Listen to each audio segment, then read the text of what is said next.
sooner. David Bennett. Thank you, Mr Speaker. And this is a good bill which all parties in this House, apart from probably the Green Party, are going to support. And it's very disappointing to see that last member try and politicise it. And I know he's a new member to this House and has little experience, but he needs to actually understand how you work together with other parties. And I must admit that he's not on the committee. He's a recent member of the committee.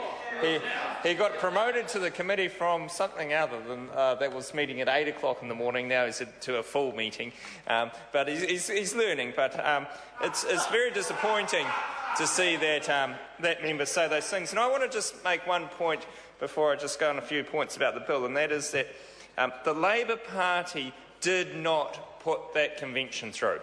The Labor government at that time was too busy trying to sort out the shambles around election laws and trying to save its butt around illegalities and the electoral system that they had promoted, that they did not put this bill up. It's rich for the Labor Party to come into this House now and say the National Party should have done it. The Labor Party had it on their books and didn't do it. And the reason they didn't do it is because they were trying to buy votes in an election, as they always do, and it didn't work.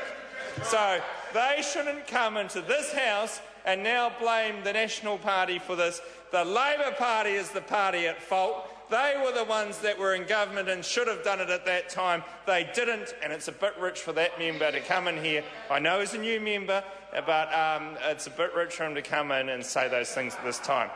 This is good legislation. This is legislation where even the Green Party and the National Party work together on it.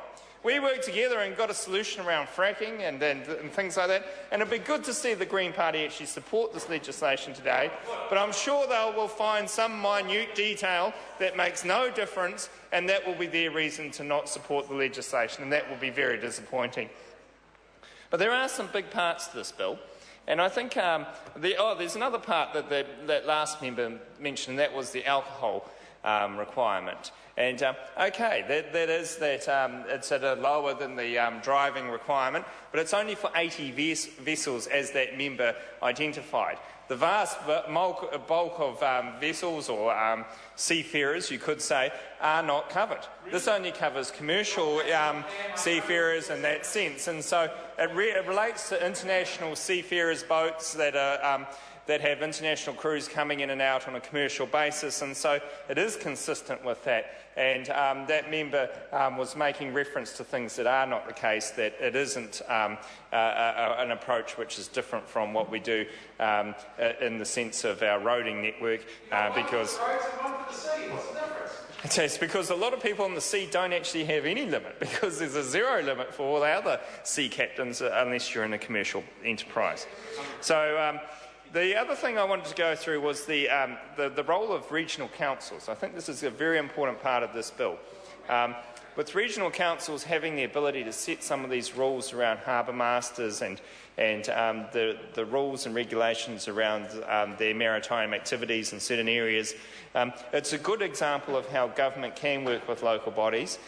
There were some submissions that felt that we should do it in different ways from different regional councils, and so and I know the Speaker represents an area which has strong views as well. But in the end, this is a good balance where we are showing that central and local government are working together. So I think that's another good part of the bill.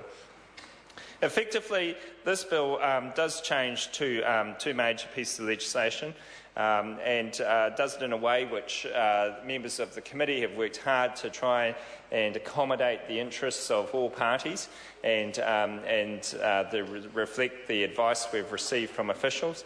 And I look forward to this bill passing through the House, and we look for the Labor Party actually supporting this bill, not only in vote but in spirit and in the way that the committee worked, and that would be good to see.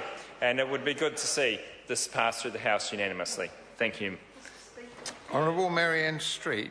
Mr Speaker, I take great pleasure in rising